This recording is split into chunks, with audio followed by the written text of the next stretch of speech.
Margaret had lived alone for years, her house quiet except for the ticking clock and the wind in the eaves.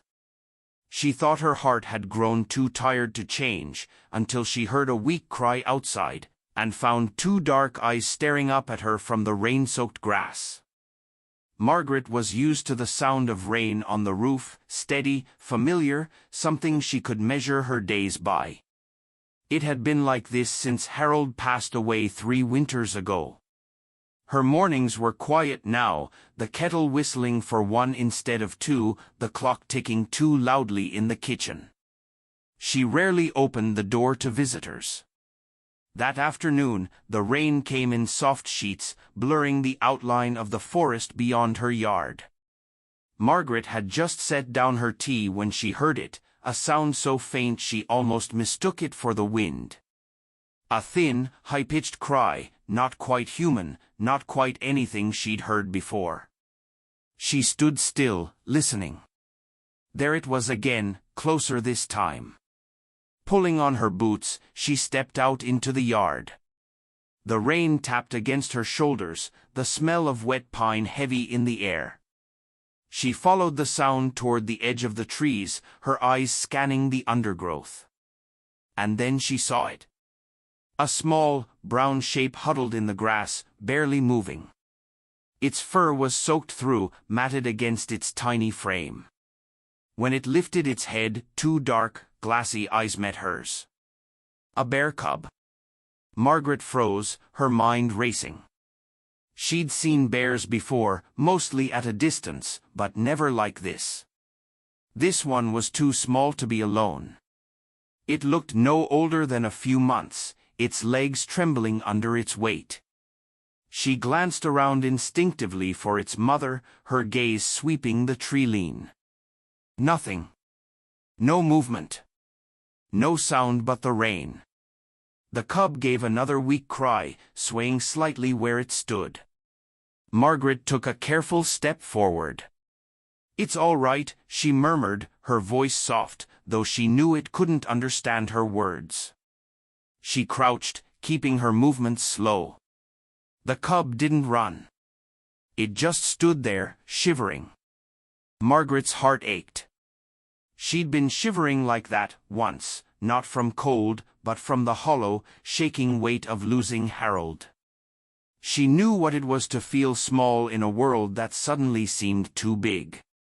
Without thinking further, she slipped off the wool scarf around her neck and crouched lower, wrapping it gently around the cub's body. It let out a small grunt but didn't fight her. "Come on, little one," she whispered, lifting it into her arms. Its fur was damp and smelled faintly of earth and pine, its tiny heartbeat a rapid flutter against her chest. Margaret carried it toward the house, glancing back every so often in case the mother appeared. But the forest remained still. Inside, she set the cub down on an old blanket by the fireplace. It sank into the folds, still trembling. Margaret fetched another blanket from the linen cupboard, draping it over the small form before crouching beside it. The cub blinked up at her, its dark eyes following her movements. She wasn't sure what to do next. She knew it couldn't stay, not forever. Bears belonged in the wild. But it was too young to survive a night alone in the rain. Margaret fetched a shallow bowl of water, placing it on the floor within reach. The cub sniffed it cautiously before lapping at it in small, slow sips. She sat cross-legged on the rug, watching. The fire crackled, sending a warm glow across the room. The cub's shivers began to ease. It was strange, she hadn't had company in this house for so long.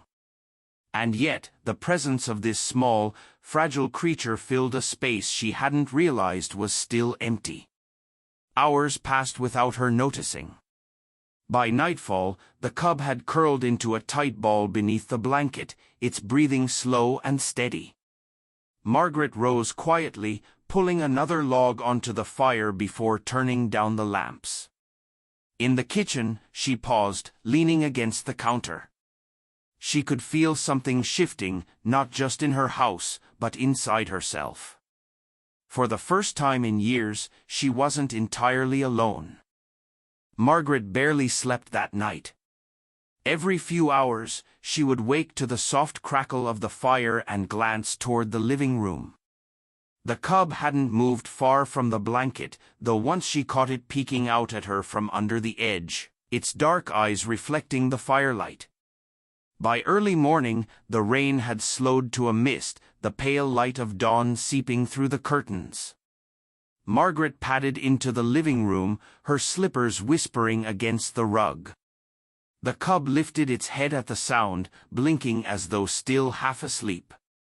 "Morning, little one," she said softly. She crouched beside it, lifting the blanket slightly to check.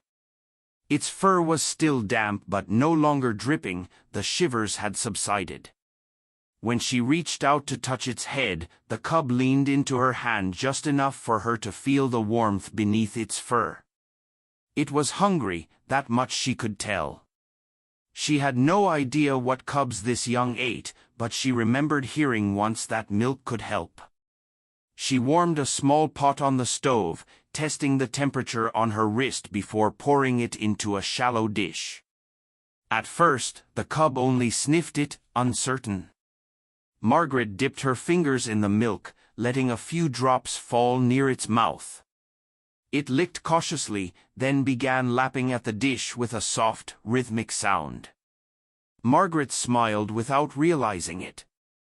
Once it had finished, the cub sat back on its haunches, licking its nose. Margaret fetched a soft towel and gently patted its fur, careful around its small ears. It didn't protest, just watched her with those steady, searching eyes. "You're trusting me already," she murmured. "That's more than most folks do these days." She wasn't sure why she said it out loud, maybe because the silence in the house had always been something she spoke into anyway. But this time, the silence felt different. It wasn't hollow. By mid-morning, Margaret had placed the cub's blanket on the porch, thinking the fresh air might be good for it. The yard was slick with rain, the forest beyond shrouded in mist. She sat in the rocker, the cub curled on the blanket at her feet. Her gaze drifted to the tree line. Somewhere out there, its mother had been lost, whether to the storm, to another predator, or simply to the harshness of the wild, she didn't know. But the thought stirred something deep in her chest. She had been through her own storm. Losing Harold had been like losing the roof over her life. Everything felt exposed after that, raw and unprotected. Now, looking at the cub, she realized they were both survivors of the same kind of emptiness. The day passed quietly. The cub slept in short bursts, waking to explore a little before retreating to its blanket. Margaret found herself moving more, tending the fire, tidying the kitchen, even humming once or twice without meaning to. In the late afternoon, she gathered a few scraps of fish from the freezer, thawed them, and cut them into small pieces. She placed them in a shallow bowl. The cub sniffed, then ate with surprising focus, little jaws working steadily. Margaret chuckled. "You've got an appetite, that's a good sign." She stayed on the floor beside it until the bowl was empty, then wiped its muzzle gently with the corner of the towel. As evening fell, Margaret brought the cub inside again, the mist turning to a fine drizzle outside. She settled on the couch with a book, though she found herself watching the cub more than reading. It seemed to be doing the same, its head resting on its paws, eyes half-lidded but alert. When she finally turned in for the night, she left the bedroom door ajar. Sometime after midnight, she felt a soft weight against her feet. She looked down to find the cub curled there, breathing slow and even. She didn't move it. For the first time in years, Margaret slept through the night without waking. The next morning, Margaret woke to an unfamiliar sound, a faint, rhythmic scraping from the living room. She eased out of bed and followed the noise, her slippers brushing against the wooden floor. The cub was by the hearth, nudging a piece of kindling across the rug with its nose, batting it lightly with one paw before chasing after it. Margaret leaned against the doorway, a smile tugging at her lips. "So, you do play after all," she said softly. The cub stopped, head tilting toward her voice. For a moment, they regarded each other in the golden wash of the morning light coming through the window. Then, without hesitation, the cub picked up the stick in its mouth and padded toward her. It dropped the stick at her feet. Margaret crouched, picking it up and holding it loosely in her hand. "You want me to?" She gave it a small toss across the rug. The cub bounded after it, not with the grace of a wild animal, but with an almost clumsy determination that made her chuckle. When it returned, stick in mouth again, she felt a warmth that had nothing to do with the fire. After a few rounds, the cub curled up beside the hearth, panting lightly. Margaret brought over a bowl of water, and it drank without hesitation. She noticed its movements were more sure now, less trembling, its eyes brighter than when she'd found it. Later that morning, she decided to let it explore the porch again. The rain had stopped, leaving behind a sharp scent of pine and damp earth. Margaret sat on the rocker with her knitting, watching the cub wander to the porch steps, sniffing at the air. It froze suddenly, nose lifted toward the tree-line. Margaret tensed, scanning the forest. But there was nothing, no sound, no movement. Slowly, the cub relaxed and returned to her side. "You've been through more than I know," she murmured. She reached down, scratching gently behind its ear. That afternoon, she rummaged through Harold's old chest in the spare room, looking for something softer to replace the wool scarf. Beneath folded flannel shirts and a stack of well-worn blankets, she found one of Harold's sweaters, thick, faded navy, smelling faintly of cedar even after all these years. When she laid it by the hearth, the cub sniffed it, then circled twice before settling on it with a deep, contented sigh. Margaret stood there for a long moment, her fingers pressed to her lips. The sight stirred a strange ache, grief, yes, but also something gentler. Like part of Harold was here again, watching over them both. In the days that followed, a rhythm formed. Margaret would warm milk in the mornings, then sit with her tea while the cub played with bits of kindling or nosed through a wicker basket of pine cones she'd brought in for the fire. Afternoons meant short walks around the yard, the cub never straying far from her side. Evenings were for the fire, the sound of knitting needles, and the occasional soft huff from the cub as it dozed on Harold's sweater. One evening, as the sky turned to amber, Margaret sat on the porch with the cub at her feet. She realized she'd gone nearly a full day without feeling the crushing quiet that used to follow her everywhere. "You're helping me more than you know," she said, not sure if she was speaking to the cub, to Harold, or to herself. The cub looked up at her, eyes catching the last of the sunlight.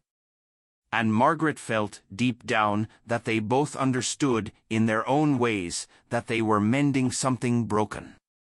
It was on the 5th morning after finding the cub that Margaret noticed a change. The early sun poured across the porch, lighting up the dew on the grass.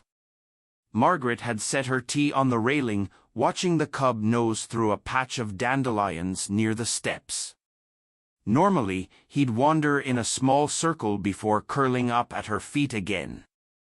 But today, he lifted his head toward the forest. His nose twitched, catching something on the breeze. Margaret straightened in her chair. "Stay close, little one," she called gently. The cub hesitated, glancing back at her, then padded toward the tree-line. Margaret rose, her chest tightening. She wasn't naive, she knew the forest was his home, not hers. But the thought of him disappearing into it now, when he still seemed so small, sent a ripple of panic through her. She followed him across the yard, her boots leaving dark impressions in the wet grass. The cub stopped just short of the first line of trees, sniffing at the base of a moss-covered stump. Margaret reached him and crouched down, her hand resting lightly on his back. "Not yet," she murmured, as much to herself as to him. The cub glanced up at her, then back toward the shadowed woods. Margaret wondered what scents he was picking up, the faint musk of deer, the loamy breath of the soil, maybe even the lingering trace of his mother's path from weeks before. She stayed there with him until his curiosity waned and he turned back toward the porch.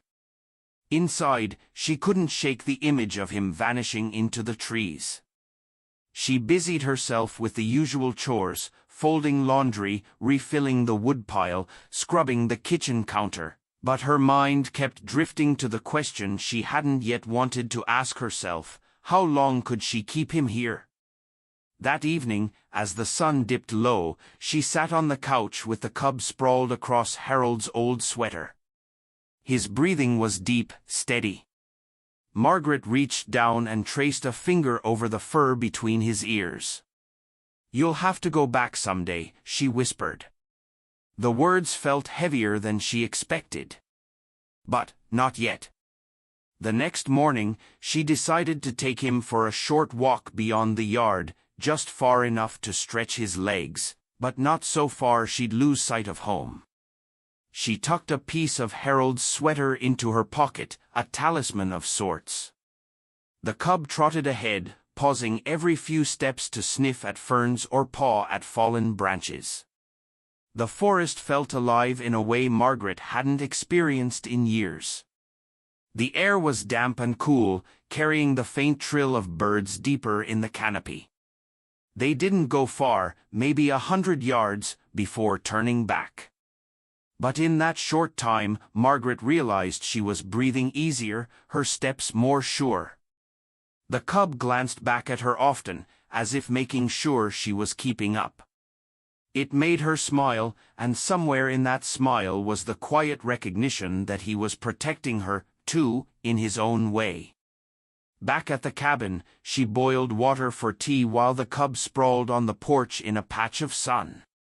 She caught herself humming again, the same melody Harold used to whistle while fixing the fence. It struck her, standing there with the kettle in her hand, that the house no longer felt quite so empty. She knew the day would come when he'd venture further into the forest without her, drawn by instincts older than either of them. But for now, they were both exactly where they needed to be. The morning began as usual, tea for Margaret, milk for the cub, and a slow walk across the yard to the forest edge. The sun was already climbing, painting long streaks of gold through the mist. Margaret had grown used to the rhythm of their mornings. She watched the cub paw at a rotting log, rolling it halfway over to reveal a scurry of beetles beneath. It gave a small, surprised grunt before swiping at them with curious paws. She chuckled softly, shaking her head. "You're going to turn this place upside down one day." It was then that she heard it, a low, steady crunch of footsteps somewhere beyond the trees. Margaret froze, her hand tightening on the edge of her cardigan. The cub's head snapped up, ears pricked, nose twitching. Her mind ran through possibilities: deer, maybe. Or a neighbor out walking, though few came this far without reason. She stayed still, straining to listen. The steps came again, deliberate but slow, as though whoever, or whatever, was moving was in no hurry. Margaret stepped forward, placing herself slightly in front of the cub. Instinct, she realized. She'd done the same for her children when they were small, crossing busy streets or standing in crowded markets. The cub shifted closer to her legs.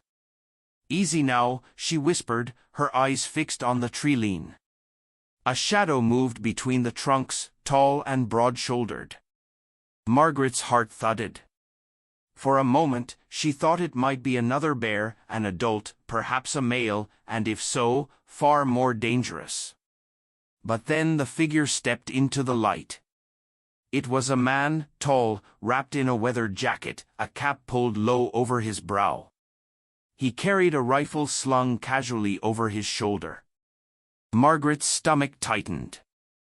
Hunters weren't common this close to her property, but she'd heard distant gunshots before during certain seasons. The man spotted her and slowed, his gaze dropping to the cub at her feet. His brows lifted slightly. "That yours?" he called, his voice carrying easily across the space. Margaret straightened. "He's not mine," she said firmly, though she realized how protective she sounded. "He's just a baby. Found him alone in the rain last week." The man's eyes narrowed, scanning the cub. "Alone, huh? That's unusual." Margaret didn't like the way he said it, not suspicious exactly, but weighing something in his mind. She stepped back, subtly nudging the cub with her heel. "You out here to hunt?" she asked. "Not today," he replied, though his eyes lingered on the cub longer than she liked. "Just passing through. Saw fresh tracks on the ridge." Margaret kept her expression calm. "Well, you won't find anything here." The man's gaze shifted back to her. For a moment, she thought he might argue, but instead, he tipped his cap slightly and turned back into the trees. She stood there until the sound of his footsteps faded completely. Only then did she let out the breath she'd been holding. The cub pressed against her leg, looking up at her. Margaret crouched down, her hands resting on his damp fur. "You stay close to me, all right? World's got enough danger without you wandering into it." Back inside the cabin, she kept glancing toward the window, half expecting to see the man's shadow among the trees. She found herself checking the latch on the door twice before settling into her chair by the fire. The cub lay at her feet, watching her with quiet, steady eyes. Margaret realized she wasn't just caring for him anymore, she was guarding him. And in some small, unspoken way, she knew he was starting to guard her, too. By late afternoon, the air had shifted. Margaret felt it before she saw the clouds, that heavy stillness, the way the forest seemed to hold its breath. The cub was restless, pacing from the porch to the yard and back, glancing toward the horizon. She set down the basket of laundry she'd been folding and stepped outside. The sky to the west was bruising, deepening to a steel gray that swallowed the sunlight. The wind carried a faint rumble. "Storm's coming," she murmured. Within the hour, the first drops began to fall, cool against her cheeks. Margaret ushered the cub inside, closing the door against the rising wind. The smell of rain and pine followed them in. The storm arrived quickly, sheets of water lashing against the windows. The cabin creaked under the gusts. Margaret stoked the fire higher, the warmth fighting back the chill that slipped through the walls. The cub sat near the hearth at first, but every clap of thunder made him flinch. Margaret moved to the floor beside him, resting her hand on his back. His fur was warm beneath her palm, but his body trembled. "It's all right, little one," she said softly. "Just noise. Can't hurt us in here." She remembered nights like this with her children, how they'd crowd into the living room during storms, wrapped in blankets. Harold telling them stories until the thunder felt less like a threat and more like background music to their laughter. Margaret rose and fetched one of Harold's wool blankets from the chest. She draped it over the cub, tucking it gently around his sides. He let out a small huff but didn't resist, leaning into her touch. The rain intensified, drumming on the roof in relentless rhythm. Margaret lit a lantern as the sky darkened beyond the hour, casting a golden pool of light across the room. She made tea for herself, warming milk for the cub. They sat together on the rug, the fire crackling, the storm raging just beyond the walls. At one point, lightning lit the room in a brief flash, and the cub startled, his head pressing against her knee. Without thinking, she shifted so he could settle against her side. "You're safe here," she whispered, her voice steady even as the wind rattled the shutters. The minutes stretched into hours. The storm's fury ebbed and surged, but inside, a strange calm settled. Margaret realized she was no longer watching the clock, no longer marking the day in tasks and silences. Instead, she was listening to the fire's quiet pop, the cub's steady breathing, the way the storm seemed to fade to a backdrop of something more important, presence. By the time the thunder softened to a distant murmur, the cub had fallen asleep, his head resting against her thigh. Margaret didn't move. She let the weight of him anchor her there, feeling the warmth seep into her bones. It struck her then how much trust was bound up in this small, living body pressed against her. Out in the wild, trust could mean the difference between survival and death. Here, it meant something else entirely. It meant they'd chosen each other, even if only for now. When the storm finally eased near midnight, the air smelled fresh and sharp through the small gaps in the window frame. Margaret rose carefully, easing the cub onto Harold's sweater by the hearth. She stood there for a long moment, watching him sleep. The firelight danced across his fur, catching on the soft curve of his ears. Margaret knew storms passed, always. But she also knew some storms, the ones inside, could last years if left untended. Tonight, she realized, maybe hers had just begun to clear. 2 days after the storm, the forest felt different. The air was clean, the soil rich with the smell of rain.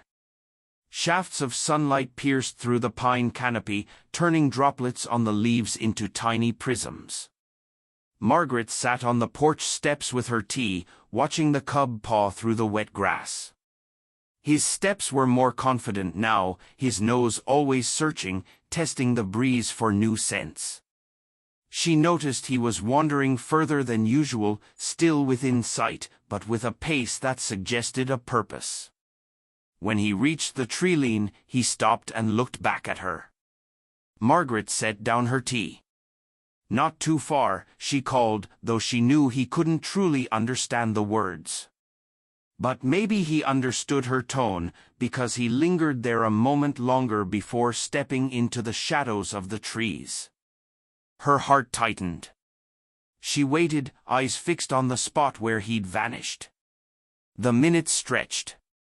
She listened to the forest, catching only the distant call of a jay and the faint creak of the pines in the breeze. Part of her wanted to follow. But something, perhaps the quiet understanding that he needed this, kept her in place. When he finally emerged again, carrying a long, twisted stick in his jaws, Margaret let out a slow breath she didn't realize she'd been holding. He trotted toward her, tail swishing slightly. "Well, look at you," she said as he dropped the stick at her feet. "Out there acting like you own the place." She picked it up, turning it in her hands. It was stripped of bark in a few places, damp and smelling of fresh earth. She set it on the porch, and the cub promptly lay down beside it as though claiming it for himself. Over the next few days, these small ventures became routine. Each morning, he'd glance toward the trees, wait for her nod, and then disappear into the forest for a short time before returning. Margaret began to notice a shift in herself, too. She no longer felt the same sharp spike of worry each time he stepped out of sight. Instead, she found herself trusting him, believing that he would come back. Still, there were moments that tested her resolve. One afternoon, he didn't return for nearly an hour. Margaret paced the yard, scanning the tree-line for any sign of movement. When he finally appeared, he was muddy from nose to paw, a scrap of what looked like birch bark clinging to his fur. She knelt to meet him, brushing the dirt from his head. "You're going to give me gray hair, little one," she said with a faint laugh, though her heart was still settling from the worry. That night, as the fire burned low, she found herself thinking about the inevitable. Bears didn't stay small. One day, he would wander further than her voice could reach, and he might not return. But for now, he was here. And that was enough. She reached down, resting her palm lightly on his side as he slept. His breathing was slow, deep, untroubled. And for the first time in years, so was hers. It was late morning when the cub's routine broke. Margaret had been sweeping the porch when she noticed him standing unusually still at the tree-line. His ears were pricked forward, his body tense. She paused, leaning on the broom. "What is it, little one?" The cub didn't look back. His nose twitched, testing the air. Then, without hesitation, he slipped into the forest at a quicker pace than usual. Margaret felt a ripple of unease. She set the broom aside and followed, her boots pressing into the soft earth. The forest was alive with the aftermath of rain, the scent of damp pine, the glisten of moss on fallen logs, but beneath it, she could feel something else. A quiet that wasn't quite right. She spotted the cub ahead, half hidden behind a cluster of ferns. He was crouched low, staring toward a thicket. Margaret moved closer, her voice low. "What's out there?" From the shadows beyond the thicket came the faintest sound, a dry, deliberate rustle. Not the quick scurry of a squirrel or the erratic flutter of a bird. This was heavier. Slower. Margaret's mind flashed back to the man with the rifle a few days before, and her stomach tightened. The cub took a step forward, a soft growl rumbling in his throat. "No," Margaret said firmly, moving to his side. Her eyes scanned the dense undergrowth. "We don't go picking fights." The rustling stopped. The silence that followed felt heavier than before. Then, slowly, the noise retreated, fading deeper into the forest until all she could hear was the wind through the pines. Margaret exhaled, only now realizing how tight her grip on the cub's fur had been. They stood there a moment longer before she gently guided him back toward the yard. Once they were in the open again, the cub shook himself from nose to tail, sending a fine spray of water from his fur. Margaret rested her hands on her hips, shaking her head. "You're going to keep me young or wear me out completely," she muttered. The rest of the day passed quietly, though she kept glancing toward the tree-line. That night, when the cub curled up on Harold's sweater, she sat beside him longer than usual, one hand resting on his back. She thought about the way he had stood at the thicket, alert, protective, unafraid. He wasn't the same frightened little creature she'd brought in from the rain. He was growing. And with that growth came a reminder she didn't want to face yet. One day, this cabin wouldn't be his whole world anymore. But for now, she told herself, they still had time. The morning after the thicket incident, Margaret woke to an empty hearth. At first, she thought the cub might be on the porch, watching the sunrise as he sometimes did. But when she stepped outside, the yard was still. No soft rustle in the grass, no brown shape curled near the steps. Her stomach sank. She scanned the tree-line, calling softly, "Little one." No answer came, only the faint drip of dew from the pines. Margaret pulled on her boots and stepped into the forest, her breath puffing in the cool air. She followed the familiar path where his small paws had worn faint trails into the damp soil. The forest was quiet, but not in the unsettling way of the day before. This was the kind of stillness that came just before the world stirred awake.